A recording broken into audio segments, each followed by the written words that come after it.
கொஞ்ச நாளாவே ஒரு சுறுசுறுப்பாவே இல்லையே, அவர் உடம்புக்கு எதுவும் முடியலையா, அவருக்கு உடம்புல எந்த பிரச்சனையுமே இல்ல, அவர் மனசுலதான் ஏதோ பிரச்சனை, அவர் மனசுல ஏதோ ஒரு ஏக்கத்தோட இருக்காரு, அவரை கூப்பிட்டு நீங்க பேசுங்க. அப்பாவுக்கு என்ன ஏக்கமா இருக்கும்? வயசு 72 ஆயிடுச்சு, அம்மா இறந்து 5 வருஷம் ஆச்சு, அம்மா இல்லைங்கிறதுதான் ஒரு ஏக்கமா இருக்குமா? காலையில வழக்கம் போல எந்திரிச்சிருவாரு, தண்ணி ஊத்திடுவாரு, பால் வாங்க போயிட்டு வந்துருவாரு, பேத்தியை கொண்டு போய் பஸ்ல ஏத்தி விட்டுட்டு வந்துருவாரு, மதியம் சாப்பிடுவாரு, ஈவினிங் ஆனா ஒரு டீ கடைக்கு போயிட்டு வருவாரு, நைட் ஆனா தூங்கிடுவாரு. இதேதான் இவரு ரொட்டீனா பண்ணிக்கிட்டு இருக்காரு. இவருடைய அப்பாவுடைய வாழ்க்கையில வேற எந்த விதமான மாற்றமும் இல்ல. நைட் இவரோட போனை எடுத்து பாத்துக்கிட்டு இருந்திருக்காரு. இவரு ஸ்கூல் படிச்சது, காலேஜ் படிச்சது எல்லாத்துலயும் அப்பா சிரிச்ச முகத்தோட இருக்காரு. 10 வருஷமா அவர் பிடிச்ச எந்த போட்டோலயுமே அவர் சிரிச்ச மாதிரி இல்ல. இன்னைக்கு ஞாயிற்றுக்கிழமை எந்திரிச்ச உடனே எங்கேயோ கிளம்பி போறாரு. ஞாயிற்றுக்கிழமை எங்க கிளம்பி போறாரு அப்படின்னு அவருக்கே தெரியாம இவரு பின்னாடி ஃபாலோ பண்ணிட்டு இருக்காரு. 2 கிலோமீட்டருக்கு அந்தாண்டே இருக்கிற ஒரு டீ கடைக்கு போயிட்டு அங்க உட்காந்து ஒரு டீ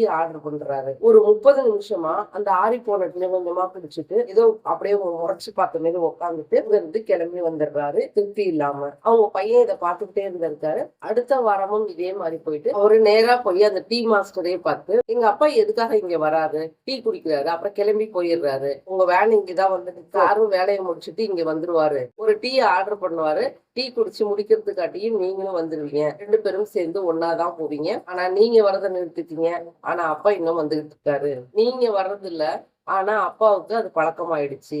ஆமா, நம்ம அந்த டீ கடையை மொத்தமாவே மறந்துட்டோம், ஆனா இது என்ன மாதிரியான பழக்கமா இருக்கும் அப்படின்னு நினைச்சுக்கிட்டு அவர் வீட்டுக்கு போயிட்டாரு. அடுத்த வாரம் சனிக்கிழமை இவர் அப்பாவோட ரூமை கிளீன் பண்ணும் போது செல்ஃப்ல ஒரு பழைய டைரி கொடுத்து அதை எடுத்து இவர் என்னன்னு பாக்குறாரு. அந்த டைரி எடுத்து பார்க்கும்போது அதுல இருந்து ஒரு துண்டு சீட்டு கீழே விழுந்துருக்கு. அதுல எழுதிக்கிட்டு, என் பையன் மாசம் சம்பளம் வாங்கினான், அவனோட முதல் சம்பளத்துல எனக்கு ஒரு டீ வாங்கி கொடுக்கணுங்கிறது என்னுடைய ஆசை. 13 வருஷத்துக்கு முன்னாடி அன்னைக்கு முதல் சம்பளம் வாங்கிட்டு வந்து நம்ம பசங்களுக்கு எல்லாம் ட்ரீட் வச்சோம். நான் முதல்ல புது போன் வாங்கினேன், அம்மாவுக்கு புடவை கூட வாங்கி கொடுத்தேன், ஆனா நம்ம அப்பாவுக்கு நம்ம எதுவுமே வாங்கி தரலையே, ஃபீல் பண்ண ஆரம்பிச்சிருக்காரு ஒரு மாதிரியா. அடுத்த நாள் ஞாயிற்றுக்கிழமை அவங்க அப்பா கிளம்பும் போது இவரும் கூட போயிருக்காரு. எங்கடா வர அப்படின்னோடனே, நீங்க எங்க போறீங்களோ அங்கதான் வரேன். நேரா அவர் கூடயே அந்த டீ கடைக்கு போயிட்டு அந்த மாஸ்டர்கிட்ட 2 டீ அப்படின்னு சொல்லியிருக்காரு. அந்த டீயை வாங்கிட்டு, அப்பா கொஞ்சம் தாமதம் ஆயிடுச்சு, உன்னுடைய முதல் சம்பளத்துல வாங்கின டீ.